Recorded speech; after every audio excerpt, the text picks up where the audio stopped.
मुला के दबगला सरकार था, मुला के दबगला सरकार था, मुला के दबगला सरकार था, मुला के दबगला सरकार।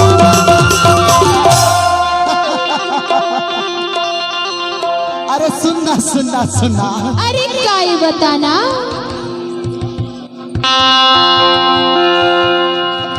अरे सुनना वो काय हमर नरेश भाई ला देख के काबर आपा टाइम में दबगला सरकार हंसते। हाँ मैं हाँ हाँ अरे चाहे कुछ करो रे, हाता तोला क्या करना है? अरे सुनना सुनना वो का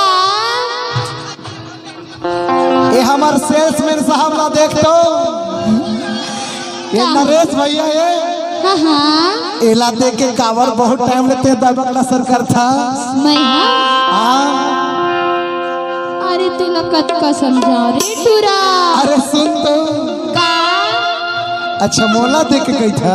हाँ अरे करे ले कई थर पगली का कहता? मोला देख के दबगला सरकार था, मोला देख के दबगला सरकार था, मोला देख के दबगला सरकार था, मोला देख के दबगला सरकार।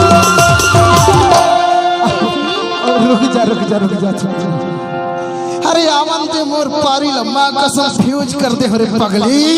अरे चल जा रे। अरे सुन तो वो का ये कारा रे हाँ माला मुझे हाथ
अरे नामा है छानी भरेला तुम आवो,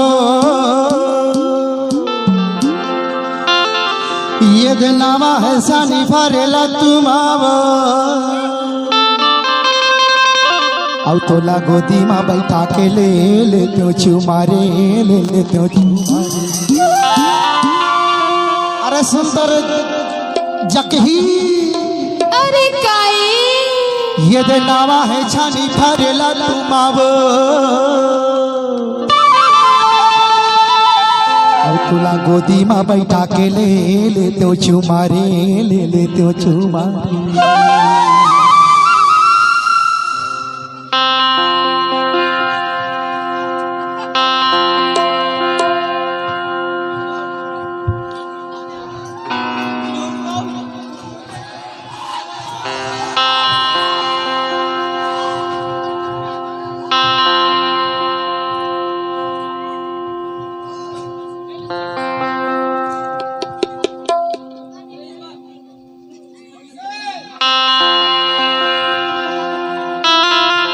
भोला के दबगला सरकार था, भोला के दबगला सरकार था, भोला के दबगला सरकार था।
ए सुन तो,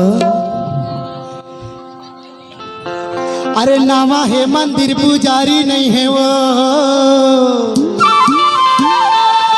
यहाँ बोले गाँव की टूरी तो मोर चिन्हारी नहीं है रे, चिन्हारी नहीं है। हरि नामा है मंदिर पुजारी नहीं है वो, यहाँ कोने गांव के टूरी तो मोर चिन्हारी नहीं है वो, चिन्हारी नहीं है। ना मैं आज ले पहली तोला देखे रहे हो ना तय मोला देखे रहे, हाँ ना तय मोला चीन थस ना मैं तोला चीन थो, तब बोले ते हाँ मोला देखे का लपट सपट लपट सपट लपट सपट काहे कैसे संगवारी हूँ? अरे ताली बजा के सिग्नल तो बताओ। अरे सुन तो ए टूरा काय टूरी तैयार मोला कोई तुझ देख के लपट सपट करते सुनता है अपन नहीं सोचा काय कहाँ कहना। अरे तहुआ तो रे कबले मो राघु पिछू माँ दबक लसर लपट लपट करा था हाँ कहाँ हाँ अरे तहु का पर